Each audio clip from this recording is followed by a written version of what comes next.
بسم اللہ الرحمن الرحیم۔ تو ہمارا سیریز چل رہا تھا کہ صیغہ کیسے حل کریں بھی، تو اس بارے میں آج ہماری 7ویں ویڈیو ہے، 7واں سبق ہے۔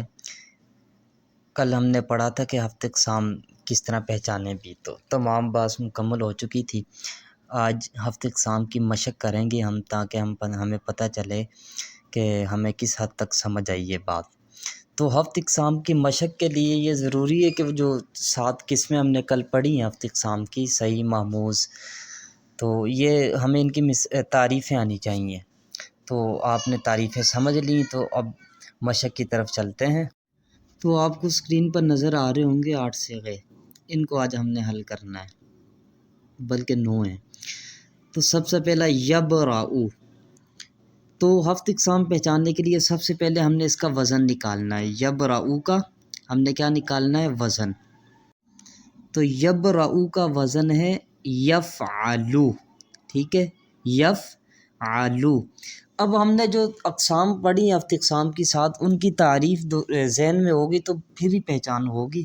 تو الحمدللہ ہم نے کل اس کو سبق کو اچھی طریقے سے سمجھ لیا تھا اور تعریفیں بھی یاد کر لی تھی۔ تو اب چونکہ ہمیں تعریف یاد ہے تو ہمارے لیے بہت آسان، یبرأ، تو ہم فوراً بولیں گے کہ یہ محموز اللام ہے۔ محموز اللام کیوں ہے بھائی؟ اس لیے کہ ہم نے تعریف پڑھی تھی کہ اگر فا عین لام کلمے کے مقابلے میں حمزہ آ جائے تو یہ محموز ہوتا ہے۔ اب اگر حمزہ عین کلمے میں ہے تو محموز العین، فا کلمہ میں ہے تو محموز الفا، اور لام کلمہ میں حمزہ ہے تو کیا ہوگا؟ محموز اللام۔ تو اب دیکھیں یبرأ، وزن اس کا کیا تھا؟ یفعلو۔ اب آخر میں لام آ رہا ہے یفعلو، تو اس میں آخر میں کیا ہے؟ یبرأ، تو آخر میں حمزہ آیا یا نہیں؟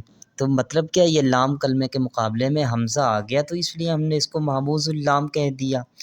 تو اب آگے جو مثالیں یہ آپ نے خود حل کرنی ہے، تو اگر کوئی بات سمجھ نہ آئے تو آپ بالکل پوچھ سکتے ہیں، بلکہ تعریفیں دہرائیں گے تو آپ کو سمجھ بھی آ جائے گی۔ اور دوسری بات یہ ہے کہ مشق ضرور کرنی ہے۔ انشاءاللہ ہم تھوڑا سا کھپیں گے، مشقت کریں گے تو بات سمجھ بھی آ جائے گی انشاءاللہ۔ تو کوئی ایسا دوست نہ ہو، کوئی ایسا بھائی نہ ہو جو مشق نہ کرے بھی، تو پیچھے نہیں ہٹنا اسے، تعریفیں ذہن میں رکھنا بھی۔ اور عام فارمولہ اور آسان فارمولہ یہ ہے کہ آپ تعریفوں کو پہلے لکھ لیں بھی کل والی ویڈیو سے۔